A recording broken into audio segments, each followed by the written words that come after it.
Good evening. We will go ahead and call the meeting to order. This being Monday, June the 16th, 2025, our regularly scheduled board meeting.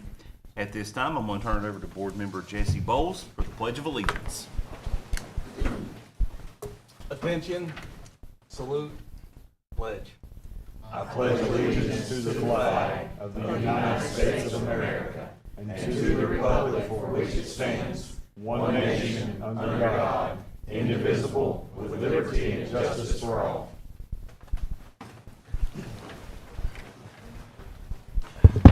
Board members, at this time, I'm needing to seek approval of the agenda, but we need to add two things in there. There will be an add-in from My Future NC with Dr. Kim Case. She will come in before Sharon Mahaffey for our financial report. And then I need to add in an update regarding the Sharp contract that will be after Sharon Mahaffey. Board members, what is the pleasure of the board? Second. I've got a motion to approve by board member Oxentine, a second by board member Anthony McLean. All in favor say aye. Aye. Any opposed, like manner? All right. At this time, I will turn it over to Dr. Danita Dalrevis for honors and recognitions. Well, good evening. We had to put this honor and recognition off until June because we had so many in May, which was a good thing. But now we're out of school, and so some of the people who we would like to be here are probably living their lives and having fun in the month of June. So kudos to them. So we'll clap vigorously for those who managed to make it. All right, so tonight we are recognizing some staff members who earned their local endorsement for teaching academically and intellectually gifted students during the school year. These staff members completed an estimated 60 hours of work through the Northwest RESA while they were still doing their regular assignments. That means showing up and teaching their classes and going about their daily duties. The studies that they participated in included lesson planning and differentiation for high-performing students. And adding to the number of certified AIG teachers is one of the district's goals in the 3-year AIG plan. So, in no particular order, but we'll ask them to come up. We have Dr. Amy Bowles, who's with Central Office staff. Congratulations. Miss Mary Beth Bumgarner with Alexander Early College. Congratulations. And her husband, Mr. Ashley Bumgarner, who we are especially happy to see. You're looking good, sir. Congratulations. He's also at the Early College. Miss Jessica Cook at East Alexander Middle School. Miss Christy Kraus at Hidnight Elementary School. Miss Lydia Gwaltney at Stony Point Elementary. Jessica, would you like to come receive her certificate? I'll take it back. Very good. And Miss Rebecca Johnson at East Alexander Middle School. Miss Allie Lackey at East Alexander Middle School. And then myself. Congratulations. Congratulations.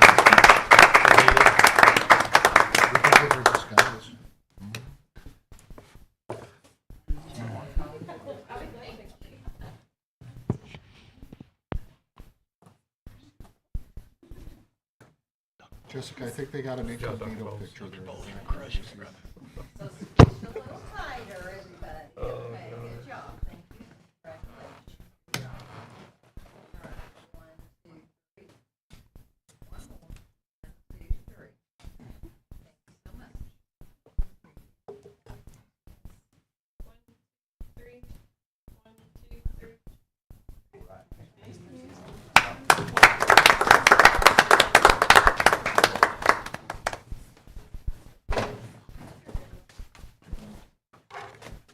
All right, at this time, the next thing is public comment, but I understand there is not any.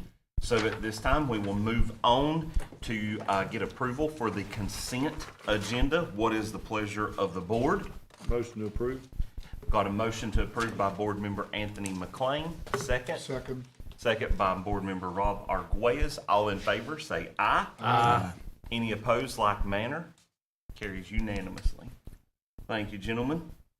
At this time, we will turn it over to Dr. Kim Case, Regional Impact Manager for My Future NC. And board members, I'd like to introduce Dr. Case. She, of course, is with My Future NC. She's going to go over some information for us that I think you'll certainly be keen on and what she has to say. She's also worked with CVCC, and we've had several conversations about the data she's going to present in My Future NC. I've also had the privilege of working with Dr. Case for many, many years, and she's a constant professional. I think you'll enjoy the presentation of what she has to deliver for us today. So Dr. Case. Thank you. Thank you. Well, thank you, Chairman Reese, Superintendent Griffin, members of the board. Like Superintendent Griffin said, I am Kim Case with My Future NC. Have any of you heard of My Future NC previously? All right, then I will give you the high-level overview, and I'll tell you up front, there's more data here than I want to get into in any level of depth, but if you'd like for me to come back at a work session and look at the data more, that would be great. So, all right, let's see if the clicker will. If we point it, Which direction? click them. Well, now there's that. There we go. Green is good. There we go. All right. There we go. So My Future NC is a statewide nonprofit. We were formed out of bipartisan legislation in 2019 with the specific purpose of lifting up an educational attainment goal for our state. We focus on 25 to 44-year-olds holding post-secondary degrees or credentials that lead to family-sustaining wages. And so that year we were able to get that bipartisan support, which was really interesting to me. I came on board in 2022 after 34 years of service with Caldwell County Schools. Dr. Griffin said we'd worked together a while, and we have. This goal really looks at lifting the value of education and the value of work and ensuring that North Carolina stays competitive. And we know that education is the place where all of that starts. So it was based on some data. These are some projections for 2032 that came out of the Department of Commerce. Those are numbers that show us where the labor market is going and how many more jobs will be needed and how that aligns with where we have folks who are credentialed in degrees today. And I want to be sure that I'm clear. Credentials could be short-term credentials. They could be welding. They could be construction trades. They could be anything that leads to family-sustaining wages. But what the predictions show us is that if you have some college and no degree, there just isn't a need for that, and maybe it's persistence. I'm not sure. Non-degree credentials, those short-term credentials that I mentioned, are rising, and bachelor's degrees. Now, associate degrees sit there, and it's kind of strange. How could a 2-year degree not lead to be needed? But those are transition degrees, and so you probably, an associate degree won't be quite enough. You'll need more, a bachelor's degree. We are led by cross-sector representation. We have a board that sits at the state level. We say we're state-led, but locally owned and driven in the region, and I represent the Northwest Prosperity Zone. So that reaches over to McDowell, up to Yancey, kind of wraps around Watauga, Allegheny, Ash, Wilkes, comes back around to Burke, Catawba, and so everything in between is my Prosperity Zone. At the state level, we have the heads of all our university systems, public, private, and community college. We have business representation. We have philanthropists. Our superintendent of schools is part of that, our Department of Commerce secretary. So it truly is a cross-sector group who leads our organization. All right, those are the prosperity zones. There's 7 more regional impact managers across the state, so you can get a picture of what we look like statewide. All right, and then what we rest in is this belief that a better educated North Carolina means a key to economic prosperity and upward mobility for all our citizens. And I work in 3 ways. First, we monitor and report progress. I'm going to show you some of that data tonight. We work to accelerate action, and this is one of the ways that we do that, is to help folks know about educational attainment, why it matters to our economy and to our schools. And we also identify and advocate for policy solutions, but only in conjunction with partners. We don't have any policy that we lift up independently. We have some areas of focus, but nothing that we never stand alone. We're a collective impact organization. So we made great gains since 2019. You can see the green arrow pointing upward. We've increased educational attainment by about 15% across the state. If I was here 2 years ago, the first time that I did this, I would say that we were about 34,000 below where we needed to be, our gap. Now we're about 13,000 behind where we need to be, which is phenomenal. And it is really due to this cross-sector collaboration in our counties across the state, working with community colleges, K-12, EDC, our municipalities and local governments, commissioners, and chambers are kind of heads there. But you see some other partners along the bottom, Lenore Ryan, the College Foundation of North Carolina. Like I say, we work with almost everyone as long as it is leading to educational attainment. That quote in the center comes from Lumina. Lumina is a national organization that talks about skilled labor and skilled workforce, and so we partner with them as well. We don't necessarily think about recreating the wheel or creating anything new, but how do we lift up what we're doing and how do we work better together given our limited resources. All right, so this is where I'm going to slide on through some of the data, but every year, because we came out of legislation, we produce a JLOC report, legislative report, and a piece of that are our attainment profiles. In the beginning, we had a state profile and we had a county profile. And those were the only two. This is where your local voice matters so much. Since that time, we've realized that some school districts, like Catawba, with 3 districts inside of one, need supplemental profiles. So we have a county profile and 3 school district profiles. We also needed a prosperity zone profile. We needed a charter school profile because if there's a charter school in a district, then that's going to have different information than the public schools. So we have added all of those supplemental profiles over time. And as we do this work together, when we look at the profiles, if there's something you need or see or want to know, our organization is well situated to find that information. All right. On those profiles, it has 4 main transition points.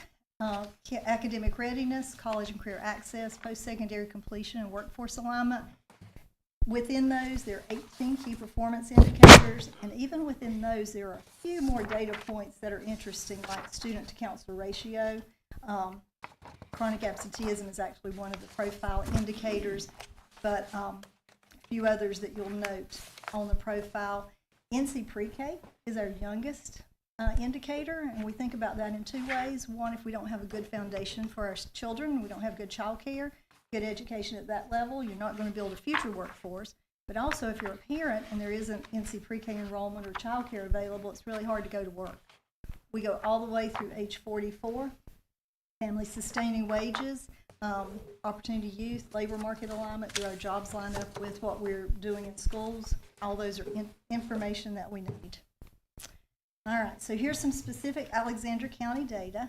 One of the pieces of information that we know is that currently there's 3,087 Alexander County residents aged 25 to 44 with those post-secondary degrees and credentials. The gray boxes are those who do not yet have those degrees or credentials. So that's an area where when we work as a county we want to think about, and we can make some really quick work, especially with some college and no degree. But our community college partners and our 4-year partners are essential there. Small print here, but basically this tells you a little bit about the labor market in Alexander County, and I'm starting at the top end, which for K-12 means your parents. So these are where many of your parents are situated. In Alexander County, family sustaining wages, that's one that I always want to point out. It's 45.7% of individuals in that age range who are actually earning a family sustaining wage. You can check that living wage calculator. It's called the MIT calculator. But if you're a single adult and you have 1 child and you want to live without any support, not family, not friends, church, community, public, you need $32 an hour to do that. If you're 2 adults and 2 children, these are always a little bit shocking because when you think about, how parents help one another, your children, you forget. If those people weren't there, this is what the need is. So more important than ever that we get people educated for these family sustaining wages. What's the state standard? The state, I'd have to look, but it's around 30, I'll tell you Watauga. Watauga is $35 an hour. Everything in the Northwest Prosperity Zone is between 31 and 35. So my guess would be about 36, 37. Watauga's on the high end because of housing. So, and I can get all of that information for you. So that's, and really I did want to start with labor market alignment because that's what we're working toward. 5-star jobs. This is the Hickory Prosperity Zone, and so the Hickory Prosperity Zone actually touches Caldwell, Alexander, Catawba, Burke, and McDowell. So in this area, nurse practitioners, logisticians, which are supply chain managers, so furniture industry, all these folks who are shipping goods and receiving goods, and then physician's assistants, so healthcare are where most of our high-paid jobs are. Crystal's shaking her head. She knows this. Top industries here, manufacturing, public administration, educational services, and government and schools are in your top 3 highest employers in the county. All right. This particular piece of data matters a lot too. Opportunity youth are 16 to 24-year-olds who are neither enrolled nor employed. And so if you see all across our Catawba Valley region, we're pretty orange.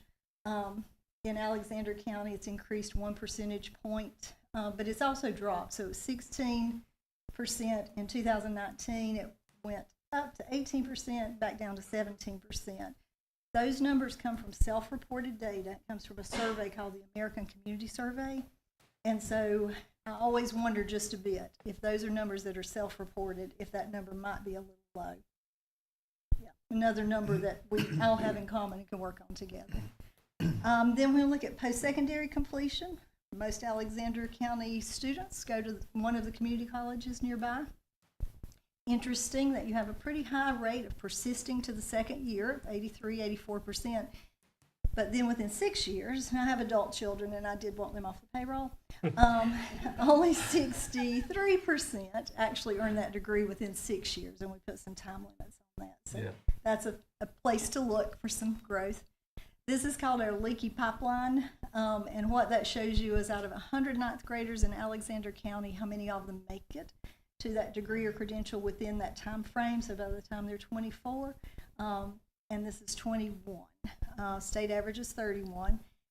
And you can see kind of where the dips happen along the pipeline in red.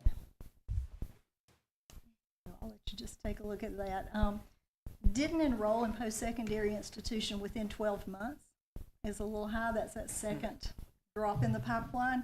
So that would be an area for some collaboration between the school system and community college and post-secondary. You have Lenore Ryan and App State in this region as well.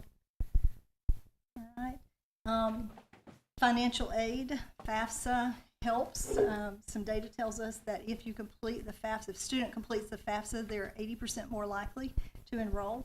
And so that one document helps you get there. And so that's a piece that we want to look at. Alexander County's been doing some great work with FAFSA completion, and that rate is higher than it was at this time last year. Moving on up. CCP and CTE courses also help increase those attainment rates. All right, and then academic readiness, chronic absenteeism, and the chronic absenteeism rate in Alexander County is lower than the state average considerably. Kudos. And then about 40 high school students dropped out, and this was 2023 data. Okay, and then finally, academic readiness, looking at pre-K and some of the college and career reading scores and what that looks like. We base that on level 4 and 5s, and level 3 is proficient, so there's some conversation there as well. So some challenges, but okay. The good news is we are all raising these attainment rates in the Northwest region, 2.6% in Alexander County, 4.6 percentage points across the Northwest as a whole. And if you look at Alexander, each county has a stretch goal, and that's actually what I'm here to ask you about tonight, is signing a resolution to work on this collectively. Alexander's stretch goal is 4,842 individuals, 25 to 44 by 2030. And K-12, although that's not your age group per se, it is your parents. And we also want to think beyond 2030. All right, question is, and there's really two, what are we doing alone that we might do better together? And what can we do together that we cannot do alone as we think through educational attainment? These are the easy steps. Endorse that state goal of 2 million by 2030, adopt your local stretch goal, and then begin to develop a local action plan. Counties around us are working that way. I threw up a few of the Burke County icons just so you could see some of the partners. Caldwell, Watauga, McDowell, several have already started to sign resolutions. I was just a little slow getting to Alexander County. Apologies. Kind of waiting on Dr. Griffin to get settled in. All right. They tell me I'm settled now. And here I am. They can't get away from me. So these are some of the things that I can do and help with data sharing resources, advocating for policy as local voices need to be heard, and then developing local attainment plans. There's some links in here you can check out later. Like I say, there's so much information. And that is really the presentation. Some other resource links that you're welcome to peruse. And I'm glad to answer questions, but I know time is limited tonight, so appreciate you all listening. Board have any thoughts or questions about what Dr. Case has presented this evening?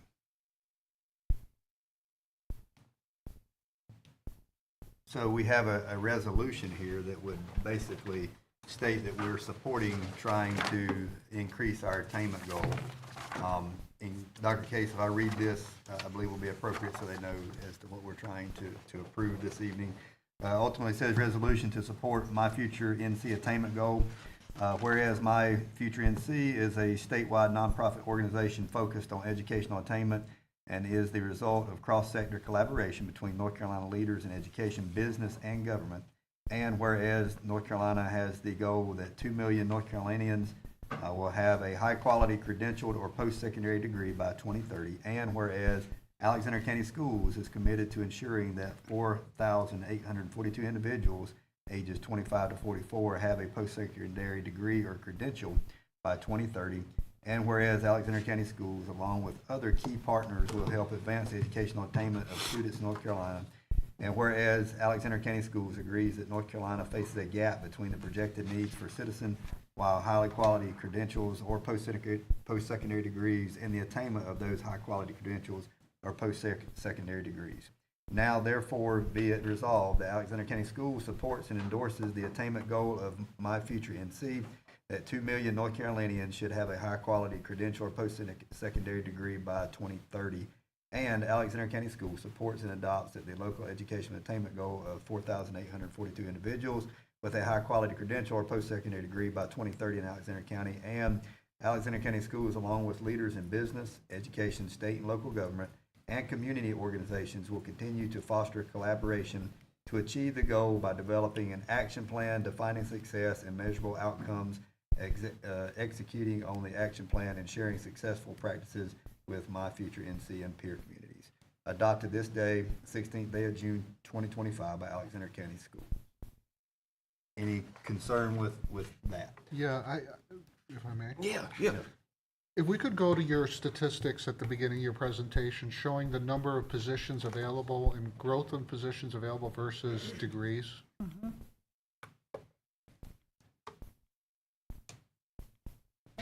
Okay, here. Mm-hmm.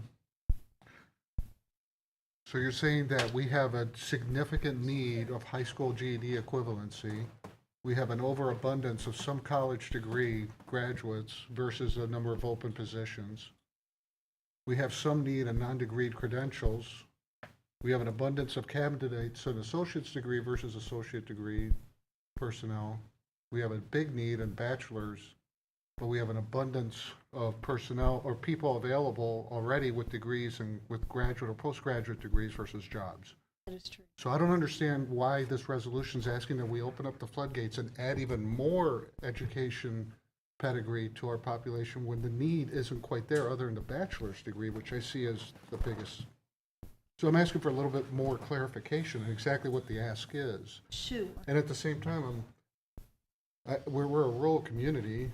Skills, trades are extremely important, and quite honestly, they're the millionaires of the future in our society.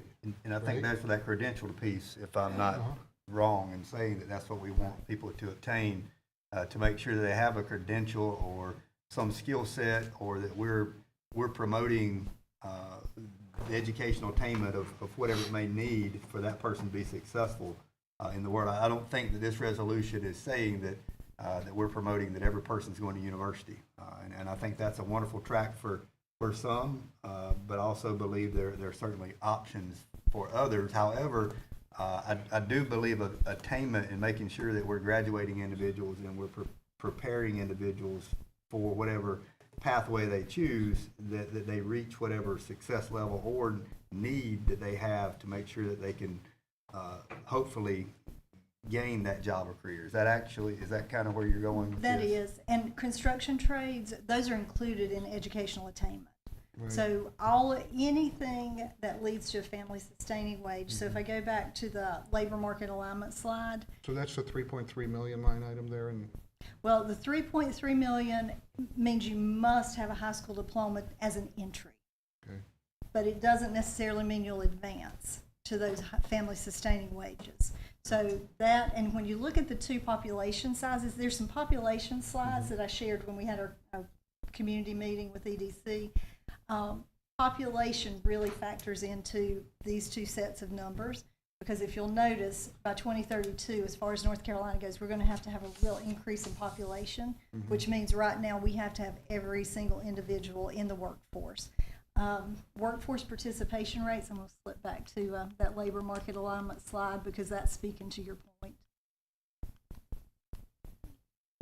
Go a little Yeah, far. because my fear is that through this resolution, we'd create a larger population of overqualified, underemployed personnel. And so I'm missing the piece of economic development. How are we going to create those high-value jobs? They're going to need that postgraduate education, which is what we're pushing for here. Or credential. Right. I think we're getting lost in that attainment of a degree, that credentialed piece that a person, when they do leave us, number one, they're prepared. I hope we're doing a magnificent job of preparing our youth for employment. Right. And then what they need at that point to make sure that whatever trade or decision they make from that point, that they're prepared for such. And I think that's I hope that's what we're doing as a system, is making sure that our students are prepared, that whatever that next step may be, that they can get there. 100% agree.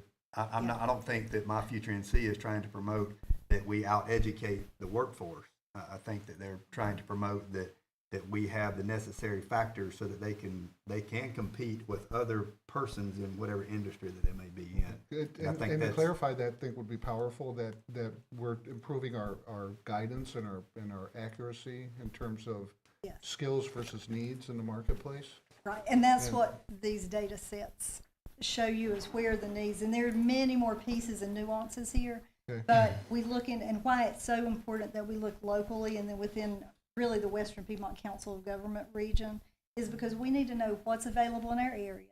We also need to know, what does this county want? What Caldwell wants in its economy and its growth may be different than what Alexander wants. I don't know that.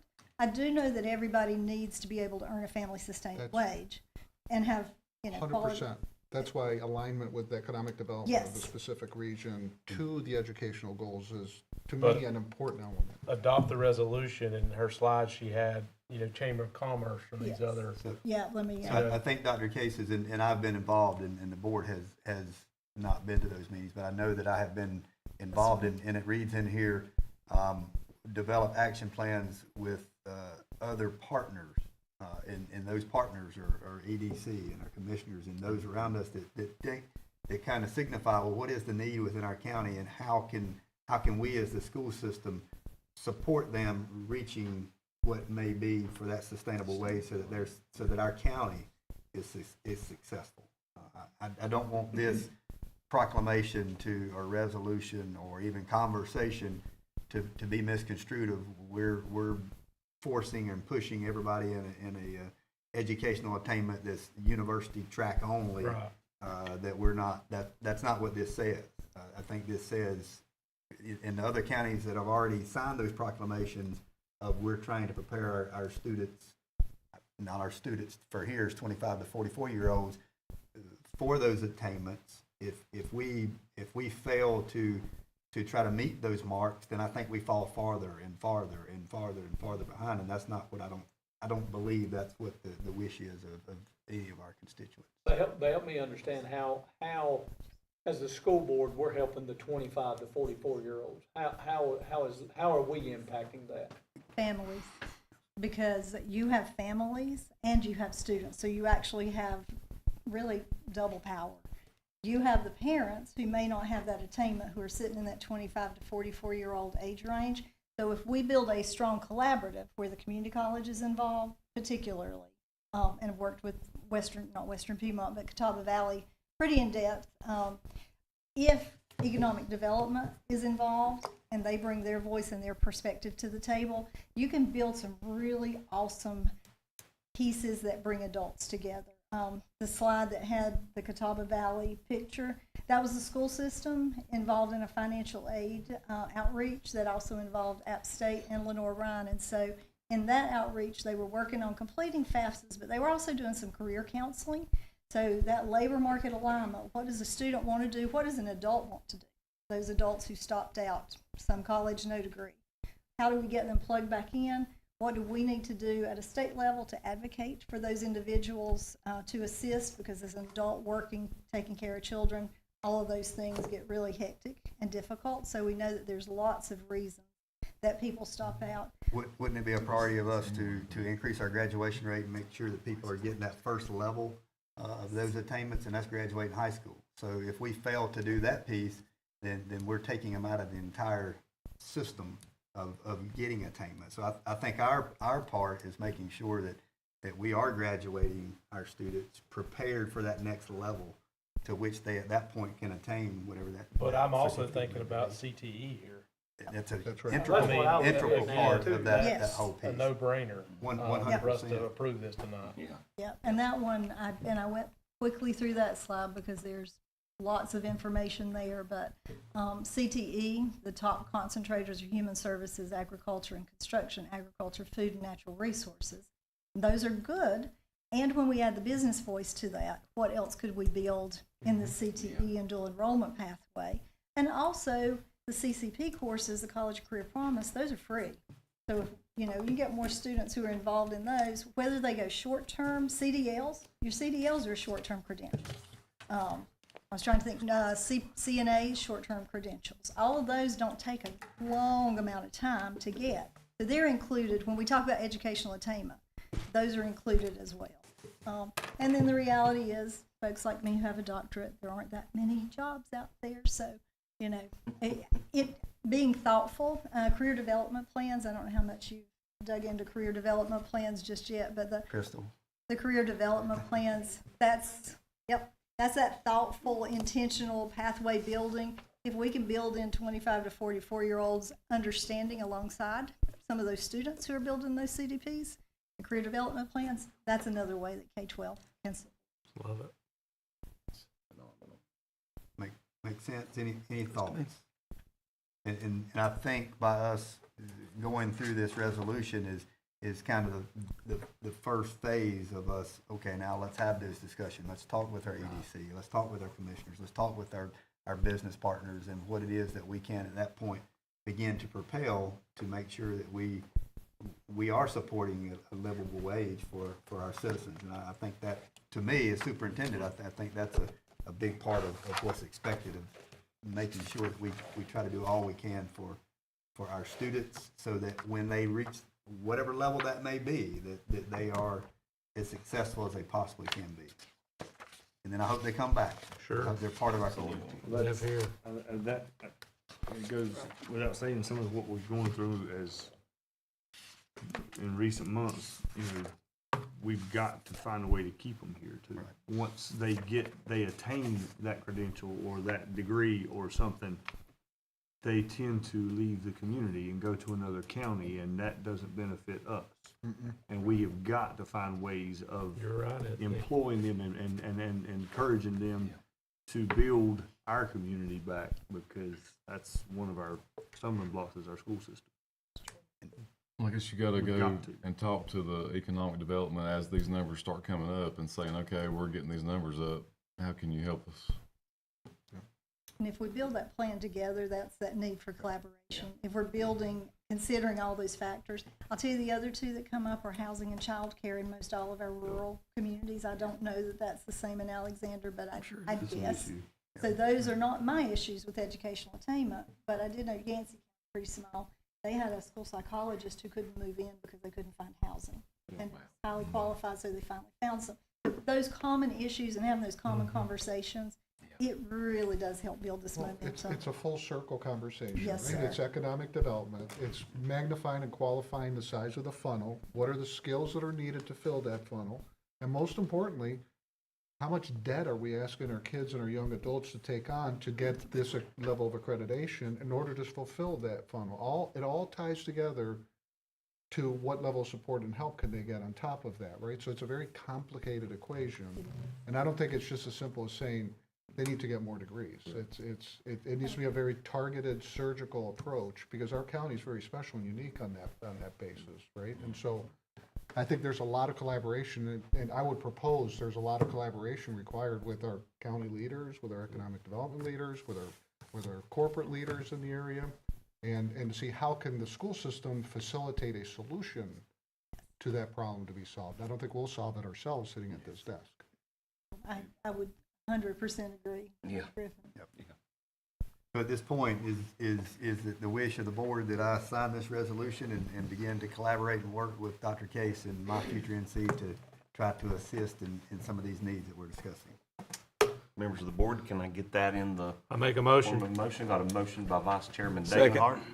A second by who was? It was me. Board Member Bowles. All in favor, say aye. Aye. Any opposed, like manner? Carries unanimously. Thank you very much. Thank you. Thank you. Thank you.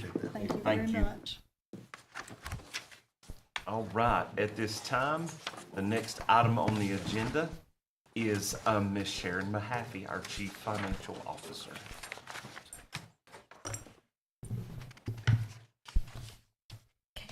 Before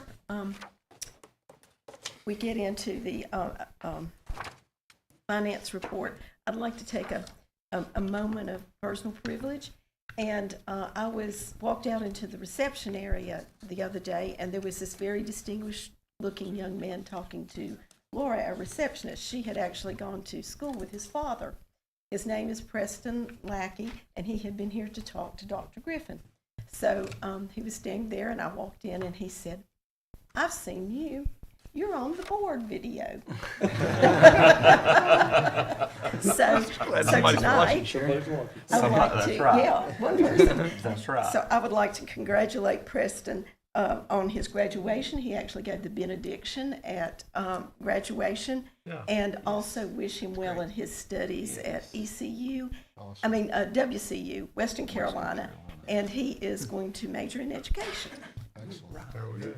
Phenomenal. Okay, our financial report tonight, I think you have that either at your place or in your packet. It's the one I have been doing, and it's there for you to review.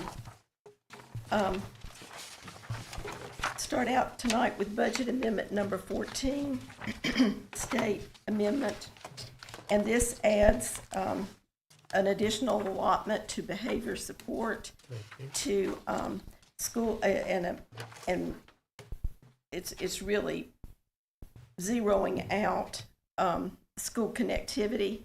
That's done by project. So if you didn't spend all of a project, then it's put back in your E-rate funds for you to use again. There was an allotment for transportation of homeless and foster children, and an allotment for to give people who are getting their national board a little help with that. Budget amendment number 15 was capital outlay. And this adds a grant from FEMA that we received to repair the damage done in the hurricane at Taylorsville. Budget amendment number 16, special revenue fund. This added an additional allotment or additional revenue to the auditorium rental, and also the FEMA money that we received to replace some food that was lost when the electricity was out for child nutrition. Okay. Okay, and I would ask for approval on those amendments, or if you have any questions, I'll be glad to answer them. Okay. Board members, can I get a motion to approve budget amendment 14? Make a motion to approve. Second? Okay, I got a motion to approve by Board Member Corey McLean and a second by Board Member Arguelles. All in favor, say aye. Aye. Any opposed, like manner. Okay. Okay, I think the next thing that I have on the agenda is the school nutrition recommendations for approval. Kathy is at a meeting tonight, and I am doing this report for her. You might have seen also the line at the high school for the meal pickup. We have 1,212 students signed up for meals, and I think that shows a real awesome. need for what they're doing. It is. Okay, the recommendations. The following vendors are recommended for milk and dairy, rollover to pet dairy. Food delivery will be Cisco. Supply delivery will be Brandy Plus Southeast Paper Group. And those two are at a very considerable savings over the vendors we had for those. Chemicals to Correction Enterprises, ice cream to Hershey's, and pizza to Smart Mouth Pizza, and that is a rollover bid. She is also asking for, last month you approved the meal prices for lunch, but we'll need to approve the breakfast meal price at $2, and of course elementary schools will be involved in the free lunch and breakfast on the CEP program. And then the procurement plan for child nutrition was attached for your review. So I'd like to ask approval for these three items. Okay. Board members, you have heard from our CFO. What is the pleasure of the board? Motion to approve? Got a motion to approve by Board Member Anthony McLean. Can I get a second? Second. A second by Board Member Shannon Oxentine. All in favor, say aye. Aye. Any opposed, like manner. Okay. The next thing is the approval of the copier contract. The copier contract will be with Sharp. It's for 26 new devices.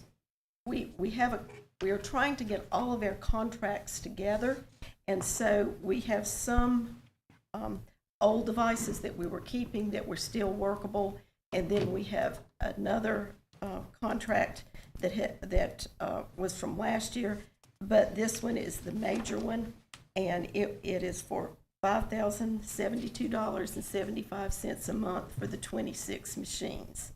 And that turns out to be $60,873 per year.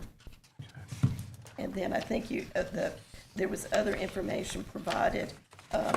There was, as a part of the contract, there was a reduction in the cost of color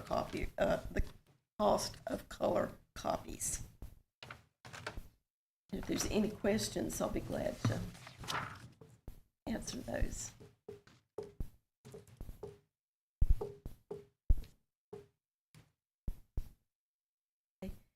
Then we'll need approval. Approval for that as well.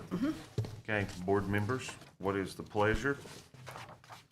Motion to approve? Got a motion to approve by Board Member Anthony McLean. Can I get a second? Second. Second by Vice Chairman Dagenhart. All in favor, say aye. Aye. Any opposed, like manner? Okay. Thank you, Sharon. At this time, the next item on the agenda is a CTE update from Miss Crystal Hope. Thank you, Crystal. Thank you, Board Chair, Board members, Dr. Griffin, thank you for letting me be here tonight. I want to start by saying I'm glad to be giving a CTE update, but also in your board docs, you'll notice that we do have an approval item, and I don't know if she printed all 75 pages of the local needs. We have the head shaking to the left and the right in the back. So I will entertain any questions about this plan, but I know it is posted for you. I will say a little, for the CTE needs assessment, we actually have to do a comprehensive plan for every 2 years. So next year is actually our full assessment. This year, we basically are instructed to continue the goals that we have unless we're just way off track, but we have to monitor and report on the progress. So that's what you're gonna see in these documents. They're not new ratings. They are all carried over, and most of the goals as well were carried over from last year. So with that said, at the end of tonight, or the presentation, I will ask for approval of that, but I actually wanted to highlight some things a little bit different from what I've showcased before for you guys.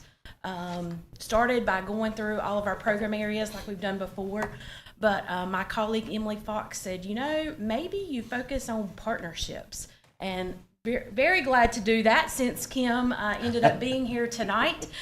So that worked out, and I actually saw Kim last week, and I want to say the data that she's sharing is not new data for me. That is something that's been reflected in our needs assessment. And I wanted to point out the data on credentials, and that is something that I look at, our advisory looks at. That number of credentials earned was 2,193 in 22-23. Okay, so at that time, our credential attainment was 47.8%. Okay, last year, the 23-24, again, looking at those credentials that you were talking about, Mr. Arguelles, our credentials earned last year were 2,318, which was a credential attainment of 62%. Now, I have some rough data that I'm not supposed to share, I'm sure, on what our credential attainment looks like after this year, but I am proud to say that it does look like we will continue to increase. And so that's what we're looking at, is what are the aligned credentials with the courses we're teaching that are aligned to the labor market. And that's the kind of discussion that we need to be having with the school system. And that would be prudent of what we were discussing earlier. Correct. So you think that increase is because we're focusing on the right credentials for the area, or what? So I will not say, we do not necessarily have local control over what credentials. So the state tells us if we offer construction core, then they tell us that we need to give the aligned credential as NCCER, and those are stackable credentials. And so that's what the students earn for that. Now, in some courses, in Foods 1, we have a choice of which credential. So, of course, I go to the experts, the teachers, and say, okay, here's our choice of credentials. Do you want to do one? Do you want to do both? So I think the increase, Shannon, is because the state has set aside specific funds that can only be used for credentialing, number one. Okay, it used to be part of 014. Now it's a separate PRC. One more we have, right, Sharon? So that number has increased, and we are actually funded over 100% for credentials. In other words, for retakes.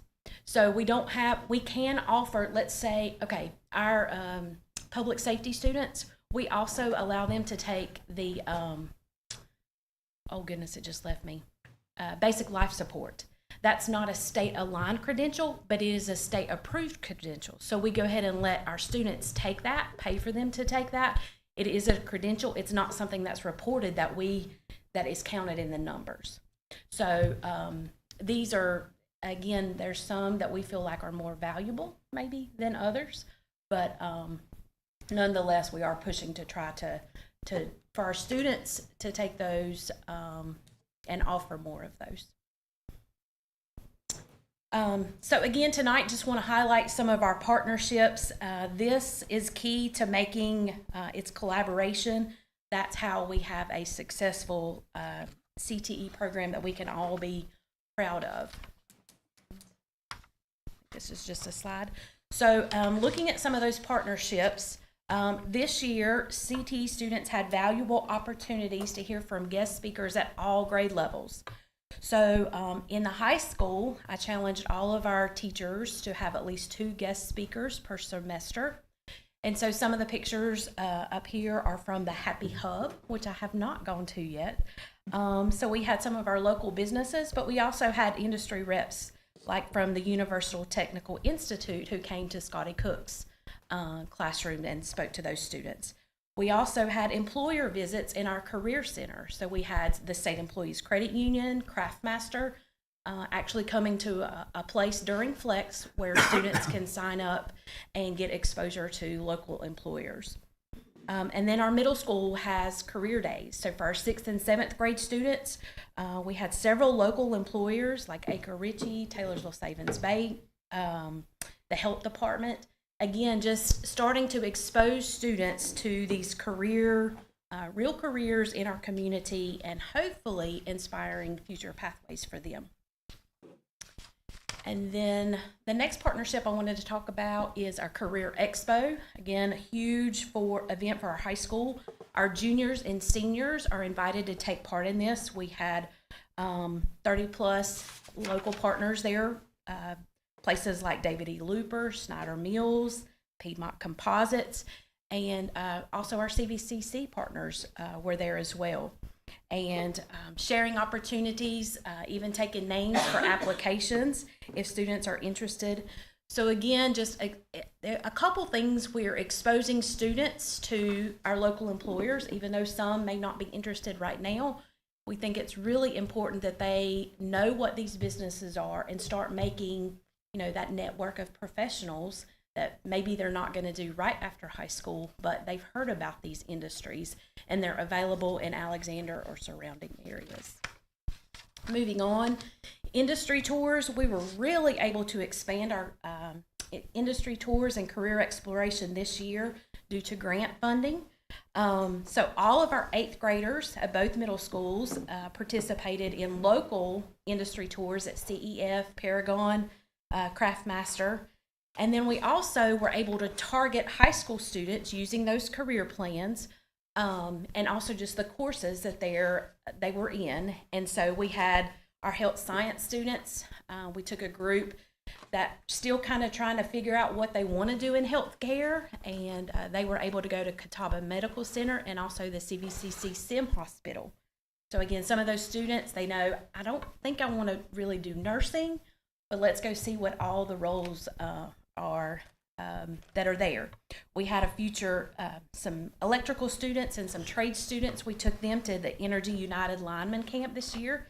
That was a first for us. And then also we visited Sarstead and CVCC Workforce Center talking about credentials, making sure that students know what's available to them right here close to us.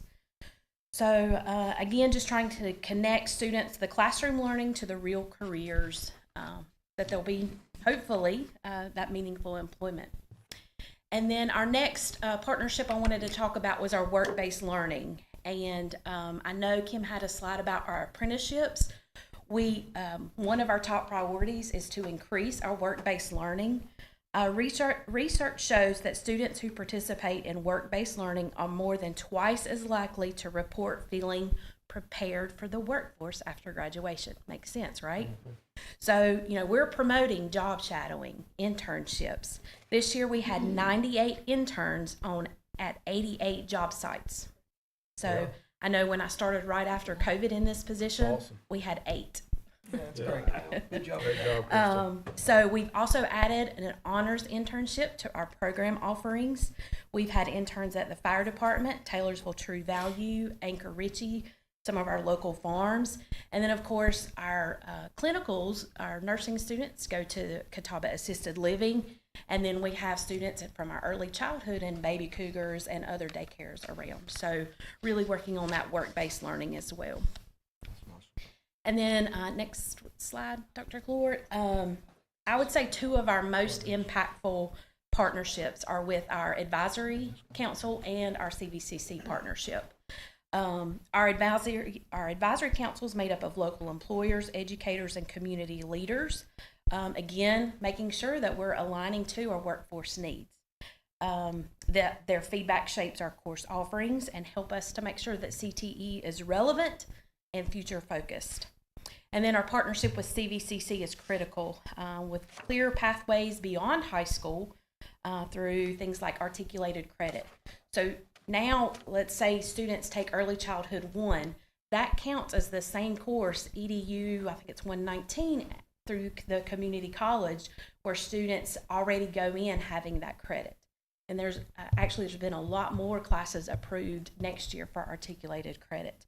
So again, we try to make sure our high school students know through those courses if that credit will count through the community college. Of course, our career and college promise courses are huge for us.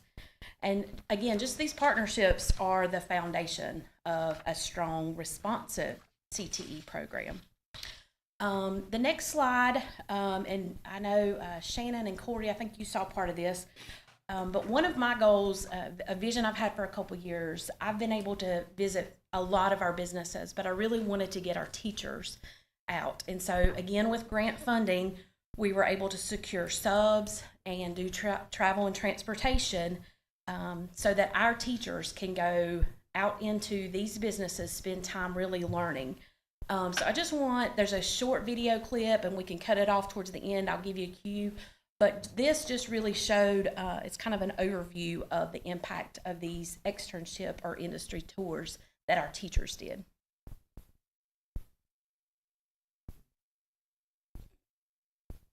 Classrooms connect with careers.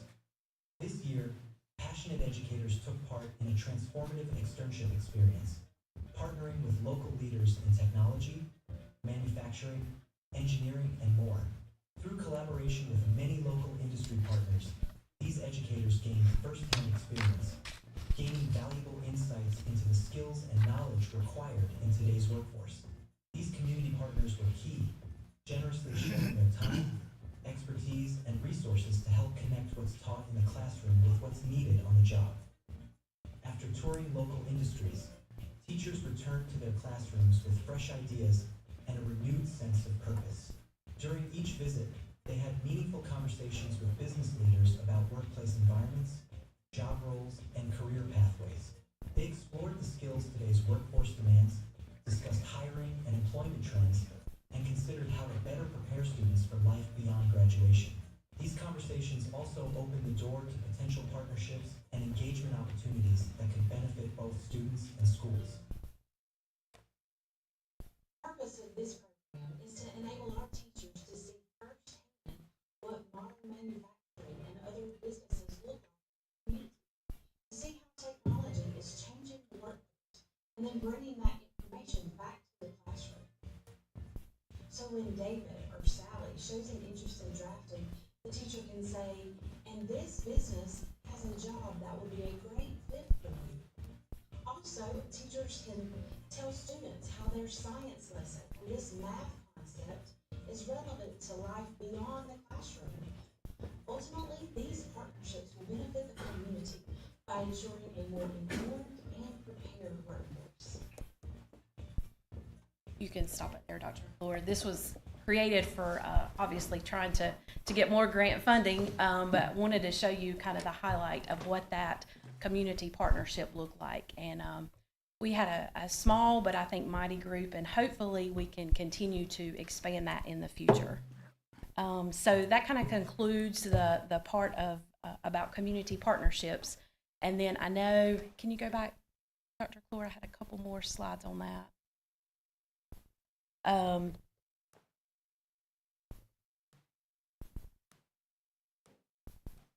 Is it down in the PDF? Yeah, the PDF at the bottom.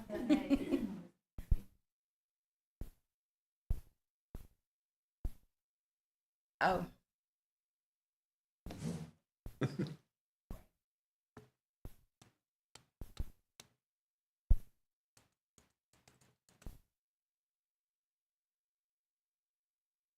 So again, just kind of where we are, our fiscal overview. I did want to highlight for our 25-26. I don't, it's kind of like how other funding is right now. Our federal and state funding has decreased. We also saw a reduction in months of employment, so that's around a loss of over $80,000 in funding for CTE through our state and federal means. However, on a positive note, we secured $359,000 over $250 in grants this past year. Nice. And you'll see they are listed there. Those are for specific projects, though. We've been able to update our kitchens in our foods classroom, update our pole barn, greenhouses, the industry tours, the summer camps that we'll be doing. Those are all grant funded. So those grants are vital, but they are restricted for particular uses. So our day-to-day operational needs, especially the consumable materials and staffing, still require additional funding. So we remain focused on maximizing our grant resources and continuing to seek support for our ongoing needs for our programs and our staff. And then the next page is just kind of an overview of that 75-page document. So in the local needs assessment, you'll see the where we're doing well, where we can improve, and then our goals moving forward. So when we look at what's not met, we've decreased that just a little bit from the prior year. So it's just that math academic proficiency. But I do want to point out that CTE, we are also responsible for those reading, science, and math scores. So it's critical that we integrate those core skills in our CTE classes. And that's part of what our focus has to be as well. And then our goals moving forward, you can see there with employability skills. So we'll continue to try to align the CTE with the academic standards and the workforce needs because we all want our students to be successful after graduation. And then I just wanted to end with a thank you to all the community partners that we have. There were some of those mentioned there, but also our dedicated CTE staff for a great year in offering, I think, what is a high quality CTE program that prepares students not just for a job, but for life. And I think together we're creating opportunities and shaping futures we can all be proud of. So that's all I have for my presentation. I'm happy to answer any questions, but then also need board approval on the needs assessment. Thank you, Crystal. Board members, is there any questions before we I have just a do the comment. motion? My comment to Crystal is exceptionally well done job. You and your team are really doing great things. And it's self-evident with the numbers, yeah, and the morale and the spirit. And you see the smiles in the kids at graduation. It's wonderful. And I wish that we could do more, provide even more resources to you, because I see the value of what you and your team are delivering. Thank you. I went to the high school today and met with Nathan Robinson, and I walk in and Miss Fox is there, and there's a ton of kids, and We have Camp Med going on, and they are Summer actually camp. going to Iredell Memorial. So, You know, so we don't it's stop providing those opportunities. seeing- And that's rising ninth graders that are getting the opportunity right now. How many showed up today? I think we were missing one, so we have 14. Yeah, there was a crowd in the hallway when I got there this Yeah. morning. So, we've got more camps coming up in July. Melinda will be doing the STEM camp, but we're trying.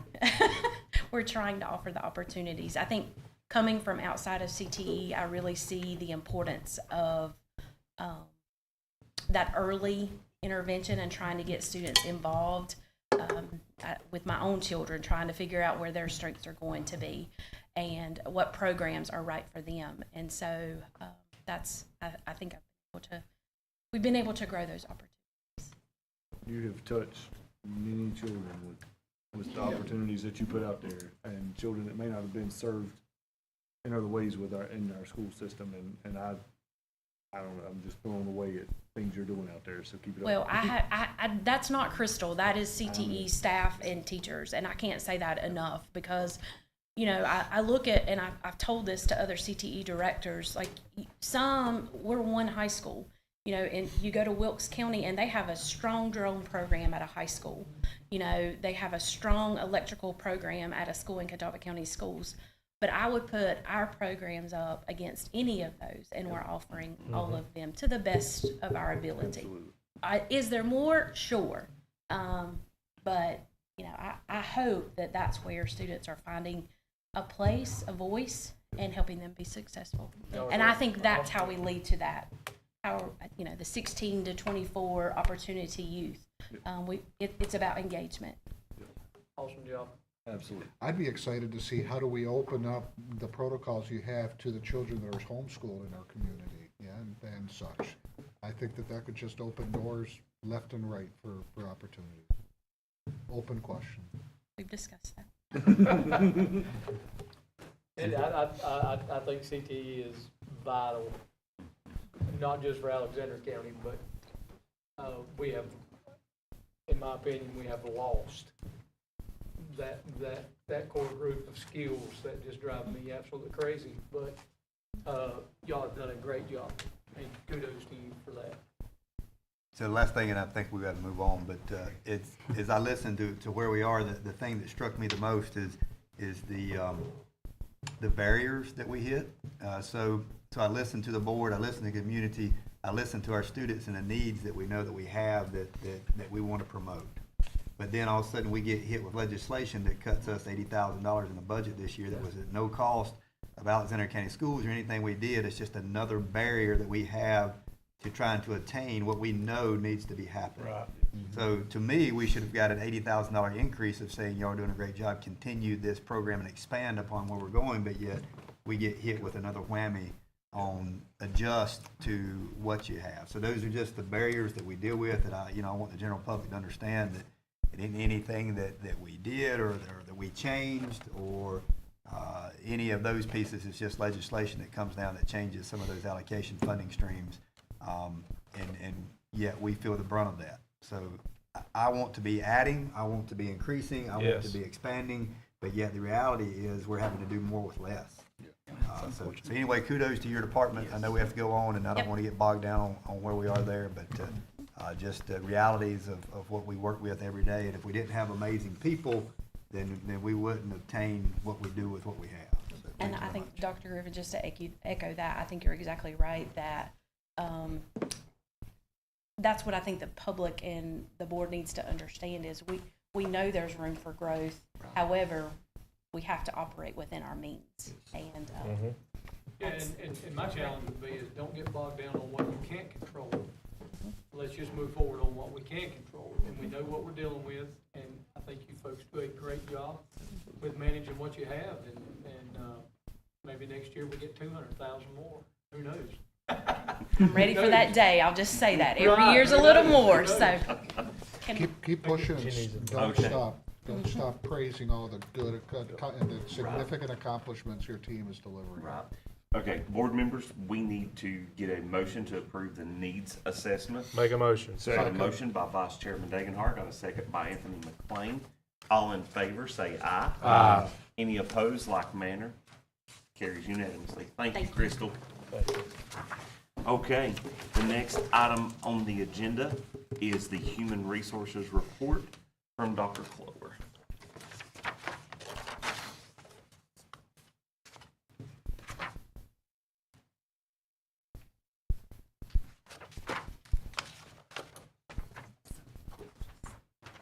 Thank you, Dr. Cole. There we go. Thank you. Thank you. Thank you, ma'am. Thank you.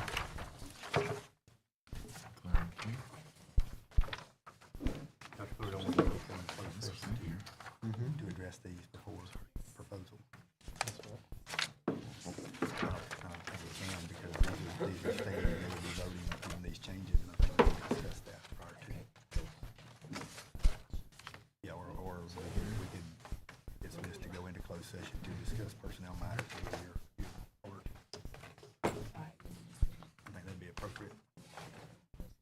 Yeah, I think it'd be appropriate for us to go into closed session to discuss personnel matters as you have within your session. Okay. All right, good evening. I just handed you a correction, just for a location correction that was made in comparison to the one in your folder. I would like to ask if we could go into closed session for just a bit to discuss what I just gave you. Sure. Absolutely. Motion to enter closed session. Second. I've got a motion by Board Member Anthony McLean. I've got a second by Jesse Bowles. All in favor, say aye. Aye. Any opposed, like manner. All right. And the board will return. We do expect action, so we will return momentarily. Thank you. Y'all are welcome to hang out. We'll be right back. Sorry.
Dr. Griffin?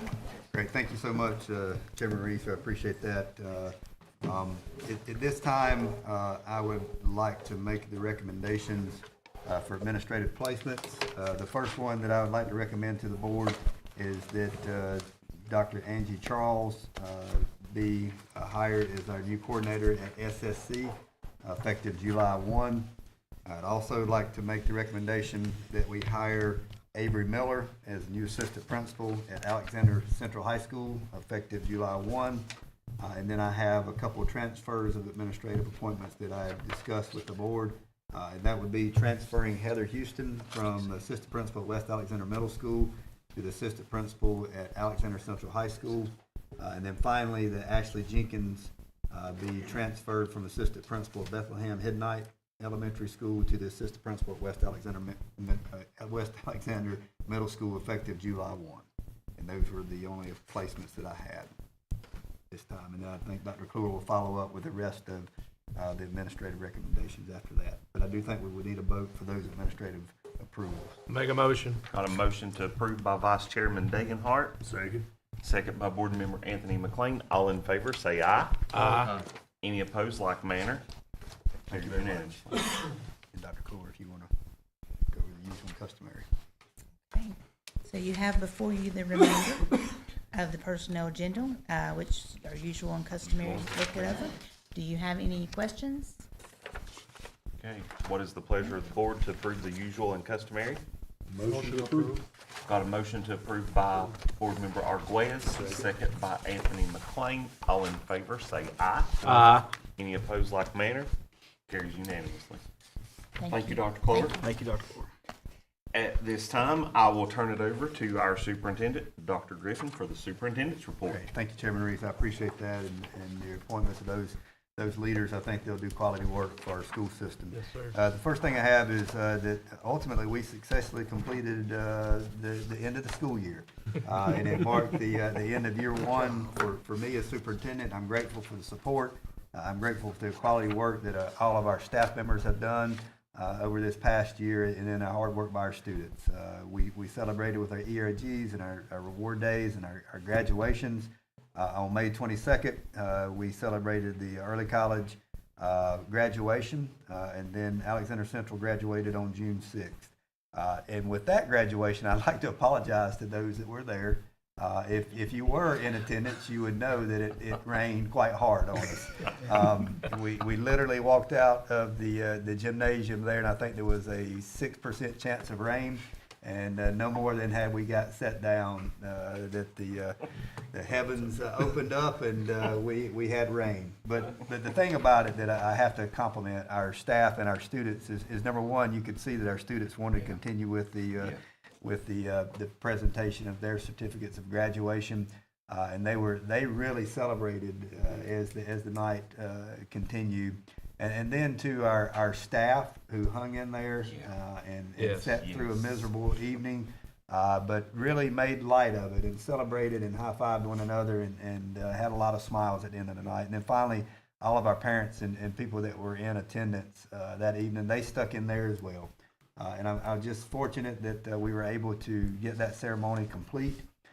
We were able to get our graduates graduated and not have to go into the gym where half of their family wouldn't be able to go to an attendance. So although it was a miserable evening weather-wise, it was a huge celebration. And Yes, I sir. just applaud all those involved in making that happen, and Mr. Lale and his staff for pulling that off. So thank you very much for that.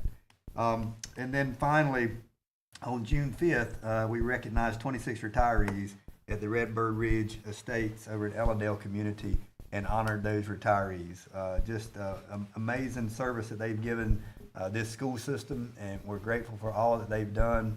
We tried to have a little celebration for them just to say thank you, and I think it was well received. It was a beautiful venue, a beautiful evening for them.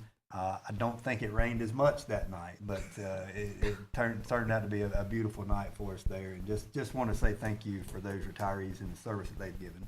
Then the final thing I have are just upcoming events.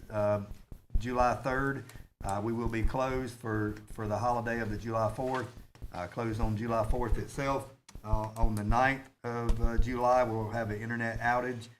Be doing some work here on our system, so just be aware of that. The 14th, summer reading camp will begin at Taylorsville, Wittenberg, for 3 weeks, and that is be 4 days per week going to summer camp.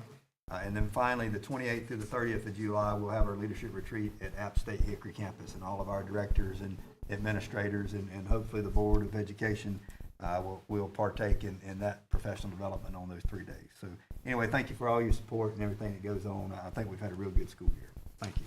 Yes, sir. Thank you, Dr. Griffin. Thank you. Appreciate it. At this time, we will turn it back over to Ms. Sharon Mahaffey.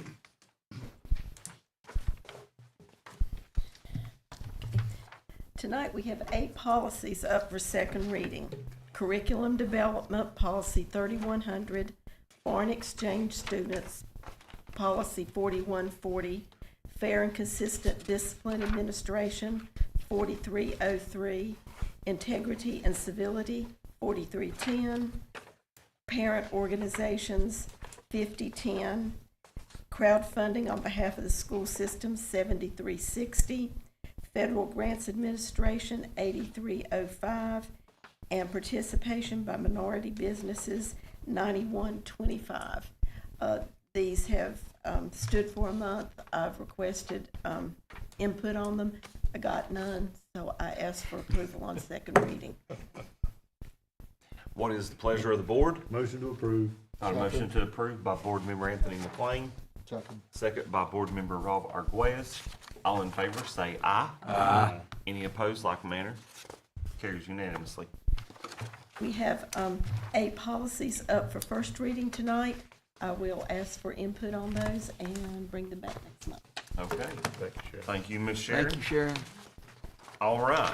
At this time, the board does have to go into closed session. Can I get a motion to enter into closed session? Motion to enter closed session. Got a motion by Board Member Anthony McLean. Second. Second by Corey McLean. All in favor, say aye. Aye. Any opposed, like manner? I'll go back.